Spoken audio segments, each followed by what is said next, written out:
One, two, three. Welcome to Scéalta. My name is Joe Austin. Can I remind you we've just tuned in that Scéalta is a joint production between Falcha Fears to Hear and Fail on Fubble. If you haven't got a television set and you don't read the papers and you never listen to the news, then you won't know who my guest is. On the other hand, if you follow all of these, you'll see ever increasingly that Andree is on television defending and radio defending the rights of those who a short while ago had no one in their corner. So, Andree, welcome to Scéalta. Thank you, Joe. I hope you're well. I am, thank you.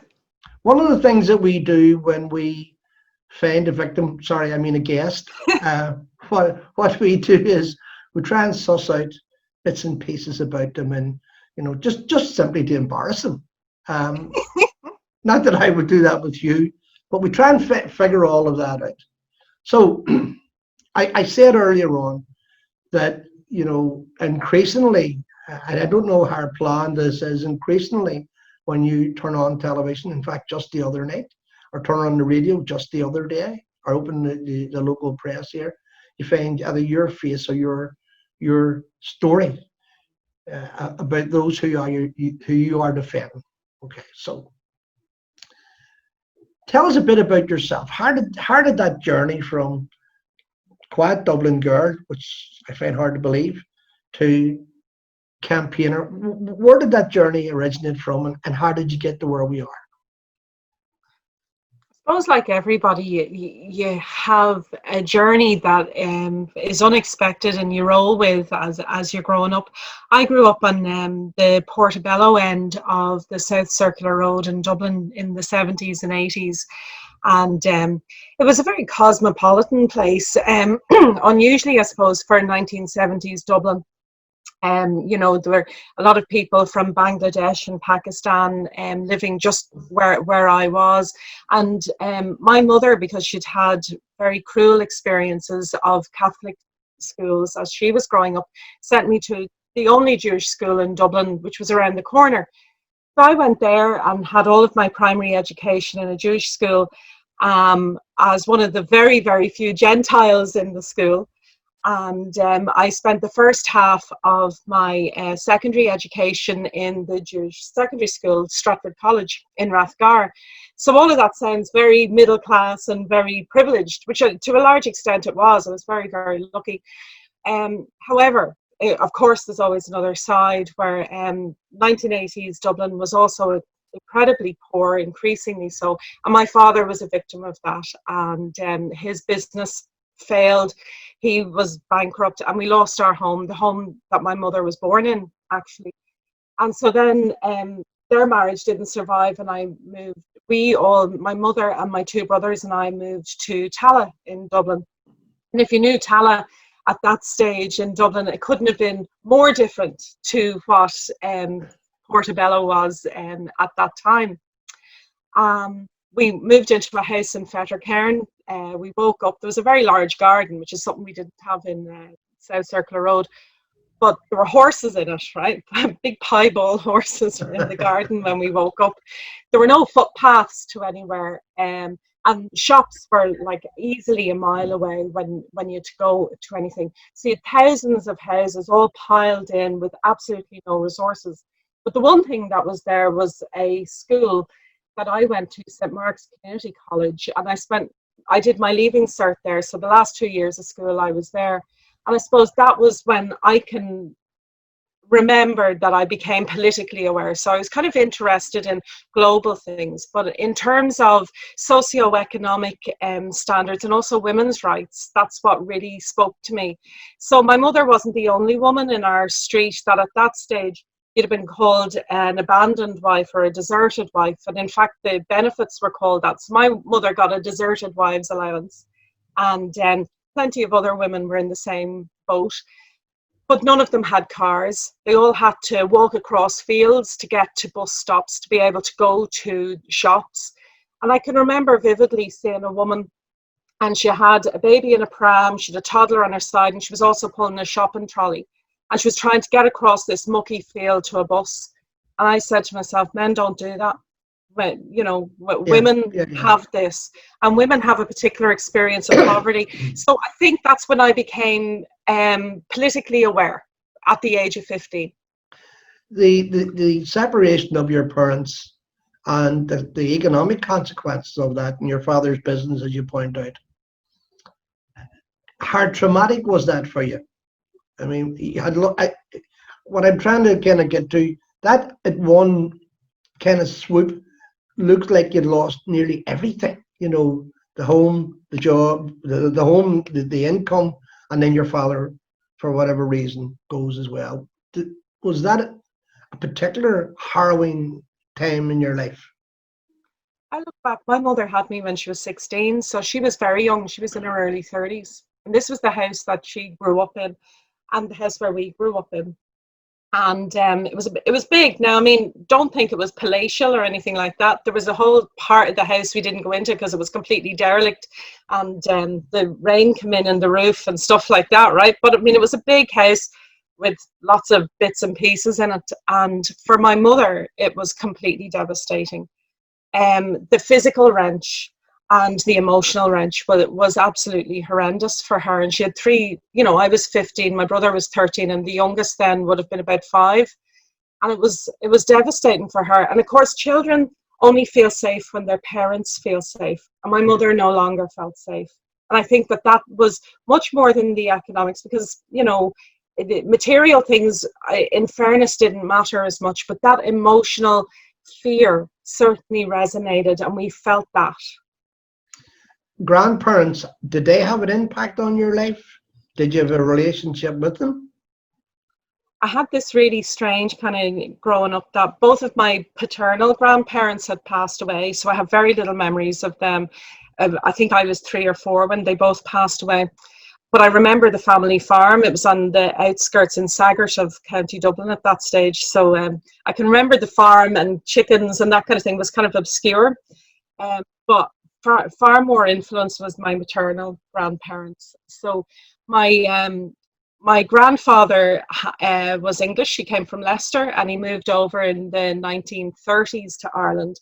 And he actually moved to Cork, and he became a Gaeilgeoir. He also became Catholic, right? He had been Protestant but became Catholic because he was dating my grandmother, by birth, who was a Republican from Kenmare, and they were in these cycling clubs that you had then when people didn't drink and smoke and were pioneers and that. So they were in this cycling club, and then they moved to Dublin. And my mother was only 13 when her mother passed away, and so the grandmother I got to know her, I called her Nana, was also from England. They were kind of set up. My grandfather went to the Catholic Marriage Bureau, right, and found himself a wife who was this little tiny woman from Wigan, who had been in the Women's Air Force during the war, and she was amazing. She was the complete antithesis of my politics now. She was a Tory. She was very, like, you know, just what you'd expect, I suppose. But she was amazing. And she grew all her own vegetables and fruit, and she was an incredible cook, like just an incredible cook. And that has influenced absolutely my mother, who got to know her obviously in her 20s, and myself as I was growing up. But in later years, I was to discover that my mother's mother, who I had heard was quite amazing, she was part of establishing a refugee centre for people who were Jewish, who after the Second World War, who were coming to Dublin, getting them accommodation, helping them with just very physical things like getting bits of furniture and stuff like that. And she ran her own cafe in the south of Dublin. I'd heard about her in this kind of remarkable way, but she'd had quite a tragic life. She became an alcoholic, and that was part of the reason my mother had such an unhappy experience in boarding school. But once I was showing my Republican tendencies in the family, and it didn't go down very well, I have to say. My grandfather took me aside one day and talked to me about my grandmother's Republican politics, and she actually, it turned out, was a Republican from Kenmare with lots of Republicans in her family, which was really interesting because there was absolutely no Republican politics in our home whatsoever up until then. As a teenager, were you difficult, or were you mindful of the support that you had to afford your mother, you know, teenagers can be quite selfish, and that's just the nature of growing up, and we're all the same at that age. But were you kind of were you able to be with other teenagers without worrying about your responsibilities to home and all of that?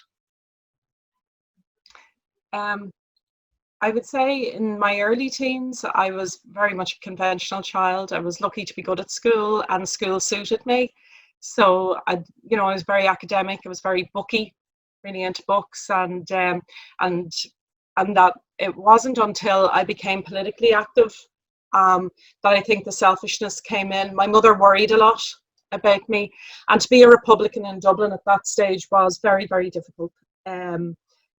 As soon as you got involved in anything from a protest to putting up a poster, you started being followed by Special Branch, and Special Branch then went and found out who your family were and who your family's friends were, with a deliberate tactic of isolating you. And for my mother, who was young on her own and had been through this terrible trauma that she'd been through, me being politically active was very, very difficult for her. Yeah. And I didn't appreciate it. I definitely didn't appreciate it at the time. I just saw it as kind of one of those things. And, I moved out of the home at 17 because it was impossible for her at that stage. The Special Branch were awful. They raided a flat I was in and took a diary, and it was a diary I'd had from I was no age. And when you're no age and you don't have any people's contacts of your own, you fill in your parents' of course, friends' details, their addresses and phone numbers. And they went and visited all of my mother's friends, and it was awful. It was absolutely awful for her. When I look back at it now, she passed away in 2004, and I never got the chance to say, I was politically active, and I'm glad I was politically active, and there's nothing about that. But I didn't appreciate the toll it took on her and the worry it gave her. If it's any consolation, children very, very seldom ever appreciate their parents. And I know from my experience, I'm not appreciated at all. And we'll get our own back on them at some day. Employment, I assume at some stage in this period, you were either forced into employment or looking for employment? During that time, I suppose I went to UCD, so I was involved in student politics. And then when I left UCD without getting a degree at that stage, I worked full time in Sinn Féin. So, apart from a quick stint at Christmas in Penny's in Henry Street, I actually never did have a paid job. So I went and worked full time in Sinn Féin from the age of 18. Yeah.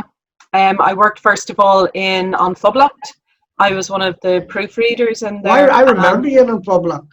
Yeah, I was only 18. Yeah. Yeah, and then I was very lucky to be the Dublin organizer of Sinn Féin at that stage. Yeah. From a personal point of view and not a political point of view, you said that you were quite a force to be reckoned with as a young teenager. You were, well, insofar as that you were quite determined. You had your own views. You left home when you were 17 and all of that. Did you find the frustration of being part of a political party something that you had to constantly bite your knuckles on? That everybody needs to be convinced at every meeting about everything. Was that a frustration for you? I think I can remember one time Larry O'Toole, the Sinn Féin councillor, talking about Sinn Féin being like a family in Dublin. I think our experience of that in Dublin was quite different to maybe what happened in other areas, particularly in the north, in that we were very politically active during the day, but it was also where we went to socially in the evenings. So it was your life. It was just completely your life. And that has its benefits and its negative aspects as well. But I suppose it became my family, very much so. So when I was at meetings, I also have this deep-seated thing that lots of people, particularly women, have, that I'm not good enough. So when I was at meetings and people were doing what you're talking about, I thought I just didn't understand it. I thought I was just stupid, and I just stayed quiet while everyone else talked and talked and talked. And you know. And looking back on it now, I'm sure there was plenty of things that I was in it now, I'd have been far more frustrated than the 18 and 19-year-old me would have been. The attraction for the North, and I know Mark and your husband and yourself and all of that, but what brought you north initially? So I think what was initially coming north was a fella, the father of my eldest daughter, Kevin, was out of prison, I think, about a year, and so I moved north with him to have Evelyn. So Evelyn was born in Belfast, and yeah, so, and that, it was lovely, you know. We lived in Lenadoon, in a flat in Lenadoon for a number of years, and it was lovely. And then I met Mark a while later, and we started a home in the Sal Drive and had 4 more children. So yeah, and Belfast is very much my home. I moved up in just before the ceasefires in 1994. So but I've seen kind of the demilitarization of the area. I've seen the peace process while living in the north, and I'm very, very privileged to do that. I can remember being up, and it wasn't long after I moved up, I went into a polling booth to vote. I was voting for Gerry Adams, and I couldn't get over myself that the yes was going for Gerry Adams. You know, it was just mad. So it was, but yeah, I mean, I was very, very lucky when I moved up, because I was part of the Sinn Féin family at that stage, and people like Siobhan O'Hanlon really looked after me, and, you know, did the simple things like making sure you got your benefits, making sure you got a doctor, and all of those kind of things. And Margaret Adams was brilliant at that stage, getting us bits of furniture because we'd absolutely nothing. And, you know, it was great. It really was. And then I found this whole new dimension of politics, which was community development, and being so ingrained in the community, which is so different to what was happening in Dublin at that stage. Probably Sinn Féin in Dublin looks a bit more like that now, but didn't then. So it was much more internal party politics, whereas I discovered this this awakening of political activism, which was so connected to people and their lived lives. It was terrific. It was really, and such an education. Which brings me on to my next question. Of course, we have an army of researchers and people who go through your bins at night to find out bits of paper where we can ask difficult questions of you, and they're called Jim Gibney. So if you want to know who gave away all your secrets, it was Jim Gibney. My lips are sealed. But you mentioned earlier on that you had an ability to both self-educate and to deal with formal education, that you're not saying this, I'm saying this, you were quite clever. Okay, so in Belfast with Mark, did the call of education then kind of come at you again? Well, it kind of came out.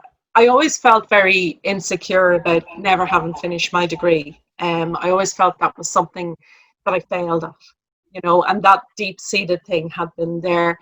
I was very lucky when I was with Mark. Mark really began the structure of Relatives for Justice and put together the support services that we know now. And I volunteered for quite a while, a number of years, about 4 years with Relatives for Justice, and moved it then into paid position. And during that whole time, I suppose that feeling of insecurity had always been there. But also my knowledge of what was happening I was also very engaged in transitional justice issues, and truth recovery, particularly in that international kind of frame, because Relatives for Justice came to the fore with the peace process at a time when transitional justice and our understanding of obligation to victims and survivors of conflict was coming into its own. So academically, it also was becoming a very strong area of research. So let me think when it was. It would have been around 2008. I reached out to the Transitional Justice Institute in University of Ulster to see if they might consider me, even though I hadn't got a degree, to do a master's in transitional international human rights law. And it turned out they thought my experience was relevant and they took me on. So I got a master's in international human rights law and transitional justice. Made me a lot better at my job, and also increased my purview, I suppose, of the issues at stake, and in particular gender and the impact of conflict on women being different. Well, I mean, a master's under any circumstances is quite an achievement. But a master's when you've got a house where you be kids in it, we young children in it, and you come from that kind of nearly need to convince yourself of your worth every day. And I know that's the case for many, many women. It's not unique to yourself. So it is quite an achievement. The introduction or the involvement with Relatives for Justice, how difficult was that? Because you had went from the body politics to nearly to the direct engagement with victims and with families, and I know that despite the fact that you're very diligent in your work, I'm also told you've got a soft centre. So did you find that experience of dealing with people who are just in many cases consumed with pain of loss and also with the frustration of being denied justice? Was that a difficult experience for you? I think there were two coincidences on my journey with Relatives for Justice that are relevant. I can remember the day that I was walking through Merrion Square, and there was an older man, mightn't have been that old actually, who was standing with one of those trestle tables trying to get signatures. And me being 17 and interested, or maybe I was younger, I went up to him, and it turned out it was Mr. Farrell, Mairead's father, and he was gaining signatures to try and get something done about what had happened in Gibraltar. Yeah. I can remember that, Mr. Farrell spoke for about an hour. I think I was with him, and it was really just such a privilege to have had that hour with him, and something that if you grew up in Dublin you wouldn't normally have heard. Then the second coincidence was I was involved in a protest after the Warrington bombs. There was a massive response in Dublin to those bombs, and a call for a peace process and a recognition of victims. But it was very much only based on people who were victims of the IRA. And while that was legitimate, there was also a really important part that was ignoring the experience of people who were affected by state violence and loyalist violence, which was happening at the same time. So it turned out that Relatives for Justice came to Dublin at that time just to say, well, this is appropriate, but what about us? But what about us too? And myself and a couple of other people joined in with that. And we ended up being, so the relatives were spat on and hit, and myself and a friend were arrested and charged with a breach of the peace for holding up a poster with children's names on it. So I had a sense from those two encounters of this grave injustice that families had. And of course, getting to know Mark and seeing at that stage, it was quite a fresh experience of bereavement, what that meant for him and his family. Yes, of course. And then Mark dedicating all of his time to Relatives for Justice was such an education. It really was. But I never found, and then I was, I suppose, introduced to Claire Riley, who is just this incredible woman, right, who has no formal education, but one of the most incisive thinkers and the most courageous people I have ever met. And between all of that, I found that the political framing of a very personal experience was quite remarkable, and that they were able to do that without any sense of bad feeling toward anybody, any sense of hatred, but always a sense of putting it in the wider politics of the experience of Ireland throughout the ages, was absolutely astonishing. I never found it difficult in being at the side of people in pain. I always see that as a privilege. I always see that as a moment that if someone chooses you as the person that they will share that pain with, that you have an obligation to meet that in that place. But more than that, it's a real privilege for any of us who are afforded it And we must always value that and never, ever take it for granted. I should point out for anybody that doesn't know Mark, that Mark's brother was summarily assassinated at the bottom of the White Rock, and what became known as the Bookie shootings, unarmed, posing no threat, effectively captured, no escape route, and they were murdered. And I have always admired Mark, and of course you, because you are family, that has never been something that Mark has sought to use in interviews when he's dealing with hostile journalists about victims. He's always talked about the broader family of victims rather than his own grief. And I know, and I should say this just for the record, it had a profound effect, as it would do, on Mark and his family. So you're in the middle of Relatives for Justice. You're in the middle of what began life, as you say, in a kind of a fairly low-key way, and the odd demonstration and trying to get a voice heard. Is it frustrating for you when, and I know you begrudge nobody anything, but is it frustrating for you when you get a situation where there is created by the British government, by governments, and also facilitated by sections of the media, this hierarchy of victims, that some victims are more respectable, eligible, sympathetically to than others? Is that a frustrating experience for you? I think that it's one of yeah, I think you're right, Joe, because you don't want ever to be in this space where you are trying to provide a space for healing, because there's no, justice and truth is about healing. It's about making the journey to recovery easier. When we see that the recourse to the mechanisms for justice or the mechanisms for truth are delivered to some people because their loved ones were killed by certain actors more readily than it is to others, then that is an injustice heaped on top of the original injustice. And what I found is that for families who were affected maybe in 1970, 71, 72, it was because it was new that families really felt that injustice, really felt that, this is terrible. We expected that the mechanisms of the state would work on our behalf.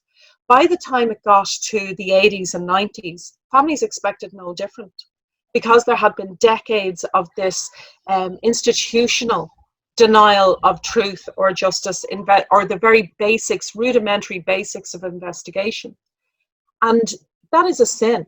Like when you see that people, even in the midst of their grief, recognize that they are never going to have recourse to their rights, it's just the most dreadful of indignities forced on top of a family. And to see families then recover from that and go, no, we actually are entitled to that, not only by British domestic law or Irish domestic law, but also by international law, and they reawaken and find courage and engage in those systems. That is extraordinary after what the system tried to do to them. And I think that for those of us who are privileged to walk alongside them, that sense of never giving up and always refinding the courage and the determination to do that is nothing short of inspiring. To see someone after 50 years of being denied any form of investigation still insisting that the state delivers that to them is something that we should all sit back and admire. But instead of that, what we see is that they're called toxic. We see that they're called divisive. We see that there is this whole narrative put around them as though that they are uncomfortable. But as the great John Lewis, who passed away at the weekend, said, they're good trouble. They really are, and society overall is indebted to them. If we've made any progress in our society as a result of our peace process, it's because those families went and sought out a better system. One of the things that I witnessed you, and it was very inspiring. You talked about the healing process that Relatives for Justice have been able to develop, and is still developing as we go along. But there's also an element of companionship and you mentioned for some people, the acceptance of injustice, the acceptance of, that their loved one is less valuable than someone else, or of less value of someone who died in other circumstances. The Loughlin Island people, I seen you with them, and I seen you just within hours of the Loughlin Island verdict, and it was something to behold, I have to say. And probably you weren't even conscious of it, and probably it's something that you do every day. But just the shared sense of achievement with the families, and the proudness that Relatives for Justice had off the families, and had off the kind of, it was almost like, well, we're here, and you haven't beaten us, and we're not going to accept lies. And does that lift you? Does that keep you kind of going when the frustration and the wall of lies and the conspiracies and all of that, does that keep you going, that sense of how the families will react when they get what they're quite entitled to, a wee bit of justice? They're few and far between. When the judgment was made in Europe on the shoot to kill cases, Teresa Jordan was in our office, and she came in, and herself and Hugh came in together, and Teresa went, "Is it true? Have we won?" And I can remember just nodding and saying, "Yeah, you have." And she kind of collapsed, and it was overwhelming. And just to see somebody who never ever thought that they would see justice in any formal setting, who say, we won. Look what happened to her afterwards. Yeah. Afterwards, the system has worked so hard to ensure that there is no accountability and that she will never see justice. And yet Teresa Jordan walks out on every anniversary, walks to every single protest, or to every single commemoration of other families as well. And that sense of, that there is a higher justice than what is delivered in the courts. When history is written, Teresa Jordan's story will be told as a mother who refused to accept the lies told about her son, and refused to accept no investigation, and fought at every single level in the courts, from here to Brussels, in order to vindicate her son's rights. And she will have written that story by her presence. Yeah. And by her determination.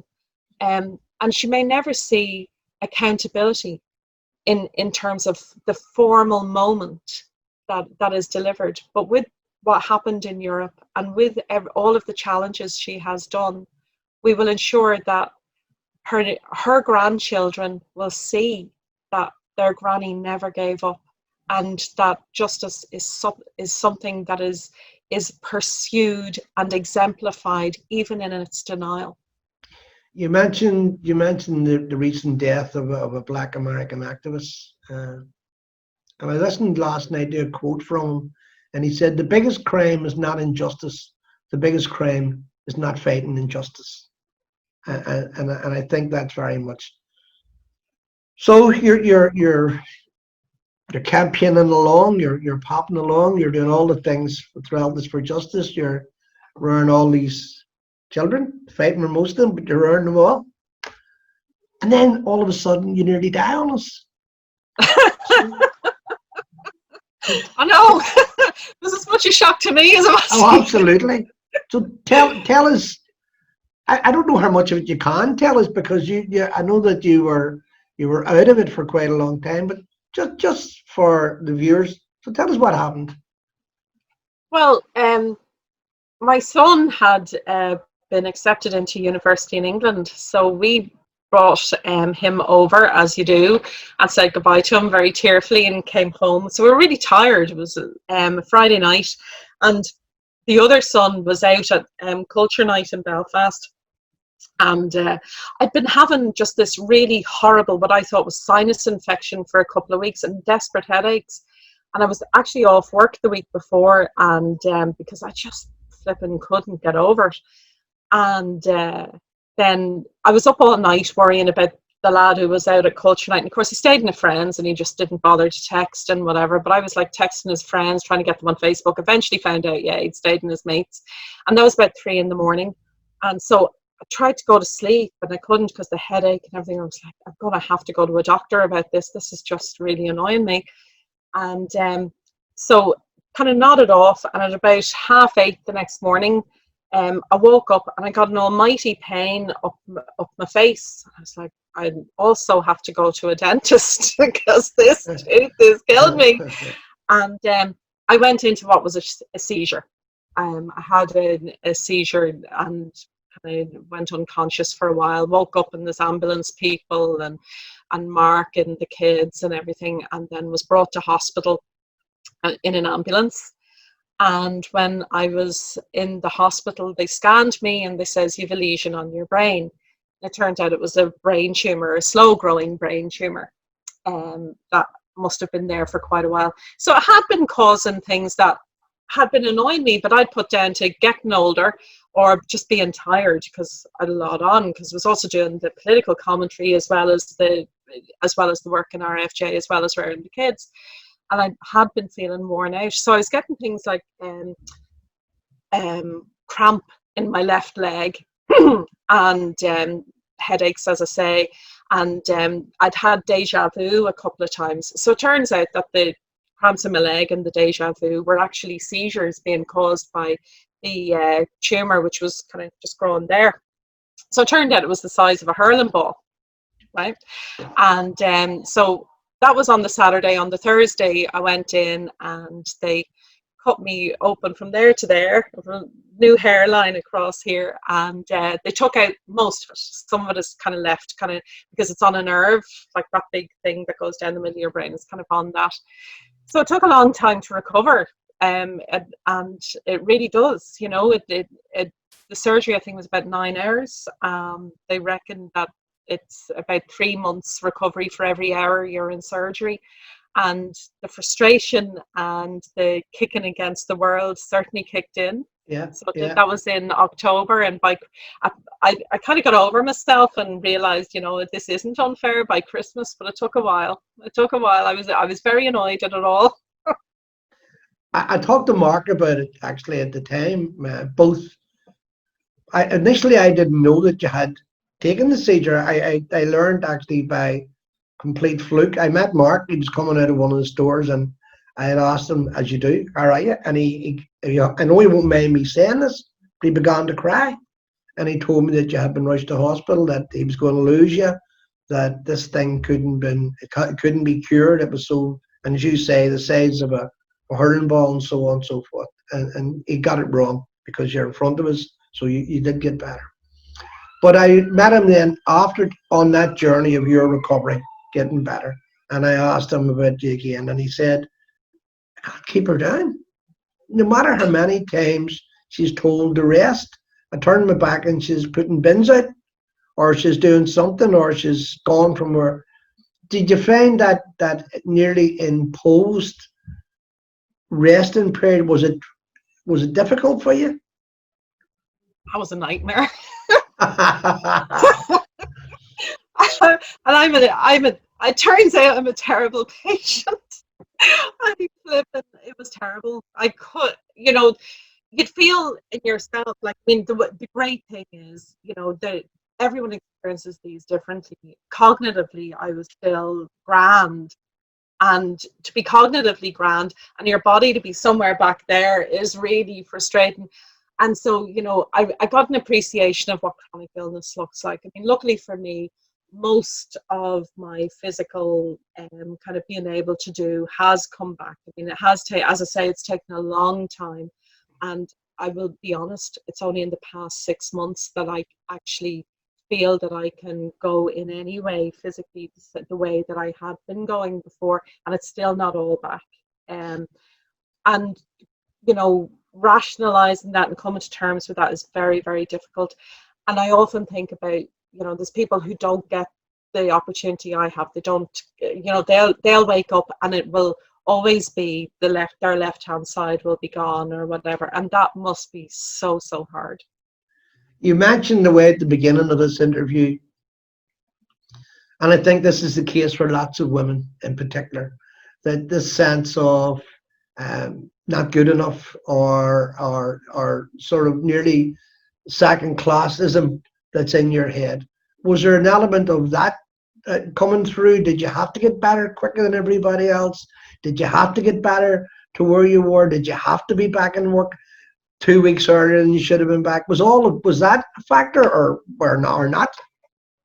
I think that's probably fair. I think that there was a real sense that I have a lot of responsibility and I didn't want to let anybody down, and I did feel I was letting the organisation down, because Mark and I both have these roles in Relatives for Justice, and so me not being there meant that he had to take on a lot more, as did other members of staff, and I felt very, very bad about that, and that was a huge challenge, and also I just felt, I felt that if this was it, right, if this was like that I would not come back to where I was, then I would prove that I was a failure after all. And the one thing that I always relied on, my brain, was the thing that was letting me down, because I am a cognitive, anyone who knows me, I'm definitely not a physical person, I'm a cognitive person. And so, the one thing I was relying on was the thing that was letting me down and letting everyone else down. And I had a real sense of failure. That I was a failure as a result of that. And it doesn't make any sense. But no, it makes no sense. You've hit it on the head. Oh, we've 10 minutes left. We've been talking for 40 minutes, or maybe I've been talking for 40 minutes. I want to mention 3 aspects of your life that I know you're passionate about. But I want to just make this point very, very quickly.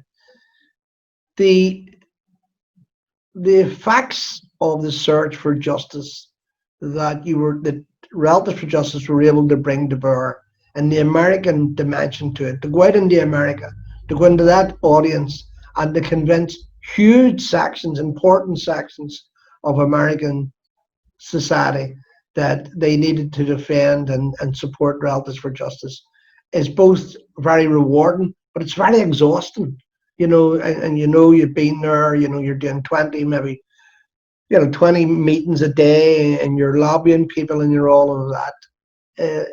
Do you find that something that kind of is a constant challenge for Relatives for Justice, or has it become easier as you go along? Well, in terms of America, it's Mark does that to a large extent. I've really only done one trip to America, and he does the multiple trips a year there. I would say that when it all began, it was the peace process, if I'm to be critical of one aspect of it, never put victims at the center of it. And for understandable reasons. It was about finding ceasefires, it was about demilitarization, it was about policing and the restructuring of the criminal justice system, and also establishing new forms of governance. But victims and the people who were harmed the most during the conflict were never at the center of that. And I suppose what Mark and Clara and Father Murray were always trying to do was put victims into the spheres where they should have been, where their rights were acknowledged. Having America doing that has transformed the landscape. It means that legacy is now mentioned as a critical pillar in governance or in any crisis or whatever. And that is absolutely as a result of the work that Mark and Clara in particular did. And without them, I don't think the doors would have been opened in the same way. It has to be said, the still doors closed. In Dublin, it is almost impossible to get the doors open for victims of state violence or collusion. And it's utterly shameful. We will be able to knock on the door. And the one trip that I did do, I could see you literally knocked on the door of a congressperson. They opened it and welcomed you in and were completely aware of and engaged in the issues. if you go to Leinster House, that is not the case at all. And it's shameful, you know, so there is still huge amount of work to be done led by families. And the work belongs to us all. It's all our Yeah. responsibility. It's not the responsibility simply of relatives for justice or the family. It's everyone's responsibility. I want to move you on to something that you're probably less passionate about, and again, this is from a secret source. You are a fanatic. Another secret source. You are a fanatic Dublin GAA supporter, and they said if you're going to ask the question, stand well back and light the fuse. So they are overrated. I mean, let's face it. Yeah, And I am standing well back. Point to it, don't they? Do you get to watch them often? Do you go down to watch matches, or do you? Well, actually, the weekend before I got sick was the last time I was in Croke. Was the last but one time I was in Croke Park, when they won, and then I had to take a year out. And then last year I was able to get down, and I was in Croke Park for the 5 in a row, and it was very, very special. I suppose if you're not from Dublin, you wouldn't have remembered the years and years of not winning. And, you know, the really, you know, there were years where we didn't even win the Leinster Championship, let alone come close to the All-Ireland. And, you know, it's been a journey. So it has. And it's just, I mean, my favourite place in the world is standing on the hill with my friends and singing the anthem, right? I mean, it is just something amazing. So it is. And when they got the 5 in a row, maybe other counties wouldn't have appreciated just how special that was, but it was just incredible. It was a beautiful evening, really balmy. The sunset was coming on to Croke Park, and everyone was coming out singing really quietly, not the usual bawling out of the songs. Everyone was quiet because they were so emotional. It was just, and for me to have come through just kind of being sick and then being back in Croke Park for that was so special. Then we don't have it this year. It'll be really interesting, you know, this knockout thing going into Christmas. There could be a few surprises this year. Like, you've convinced us all. Dublin and Dubliners are wonderful people. The other thing I was told to ask you about is your flair for cooking. You're a great cook, a very adventurous cook, I'm also told.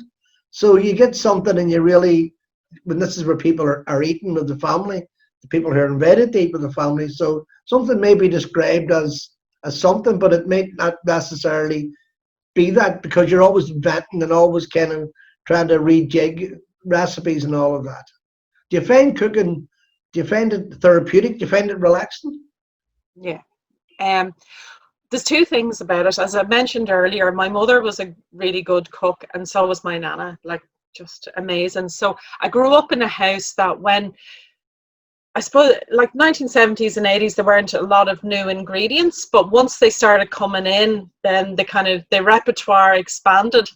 And, you know, so when I'm cooking, I'm connecting with them. So the conversations I didn't get to have with my mother, appreciating just how difficult our relationship got.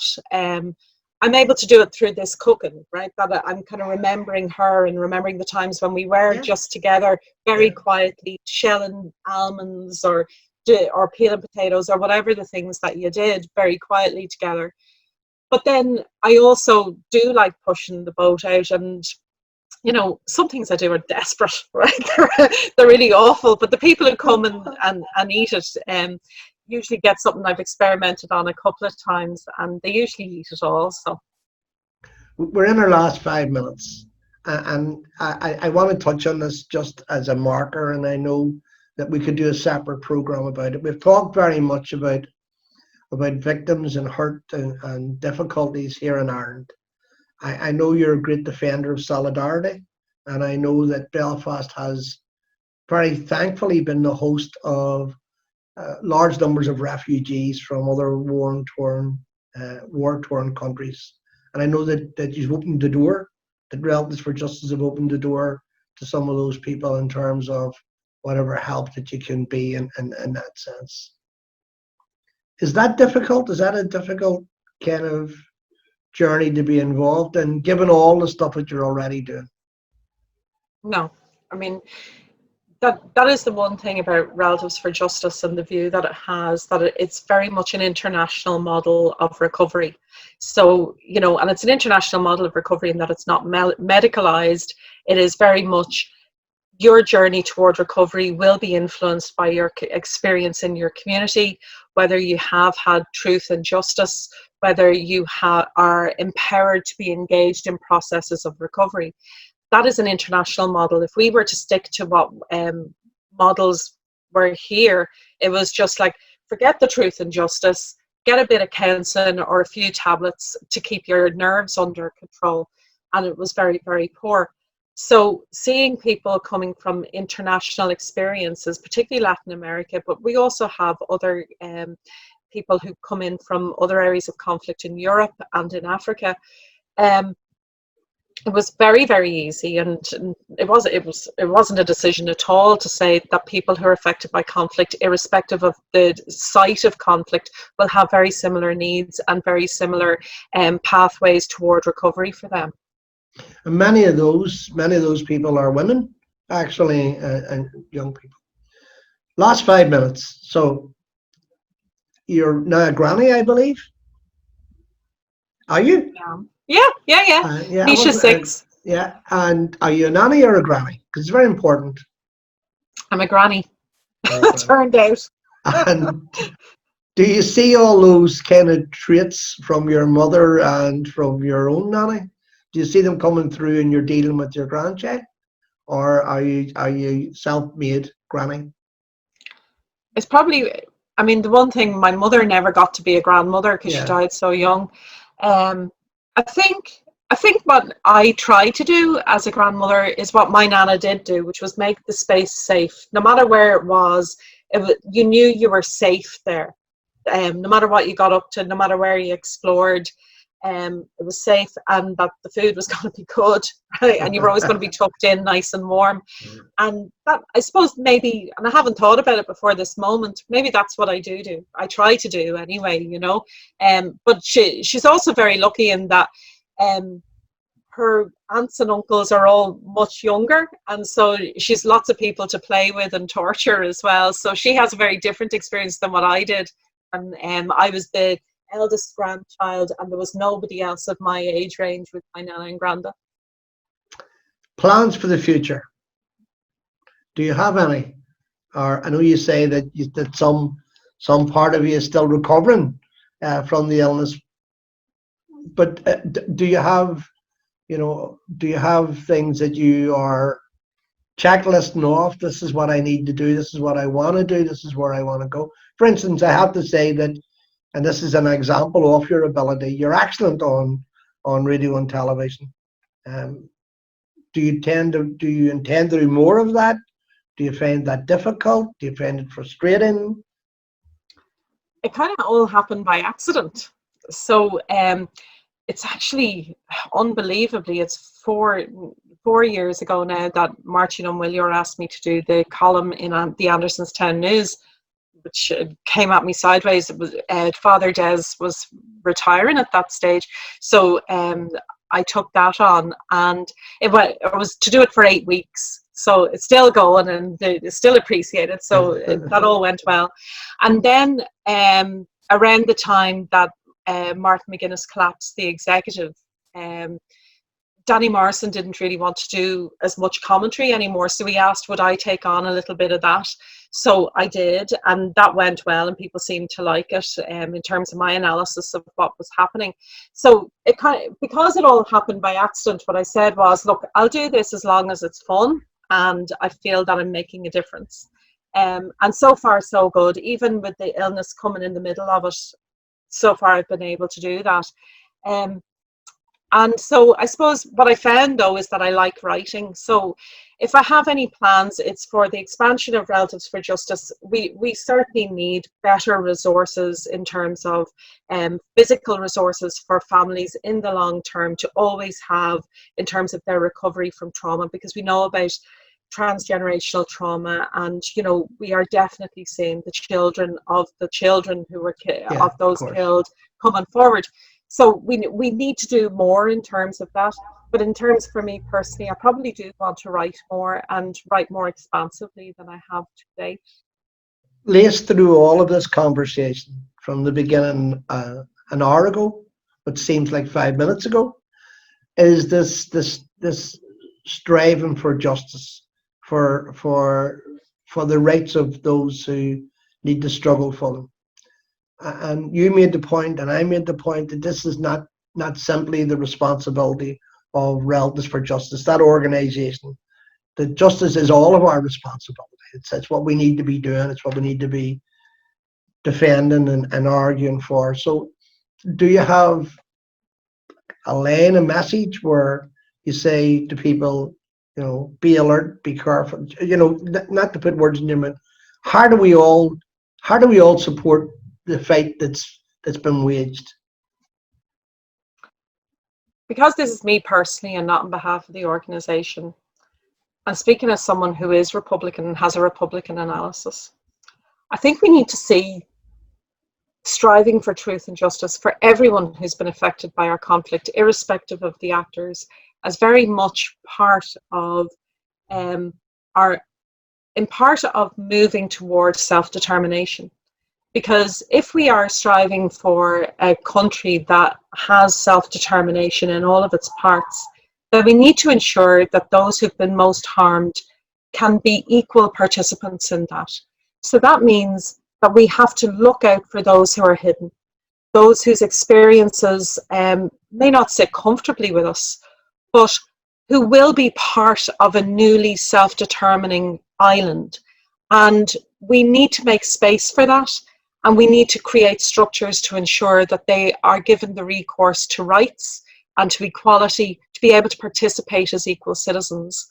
And that places an obligation on us all, on the multiple platforms that we can engage in. And I think that it's a Republican duty as much as it is a human being's civic duty.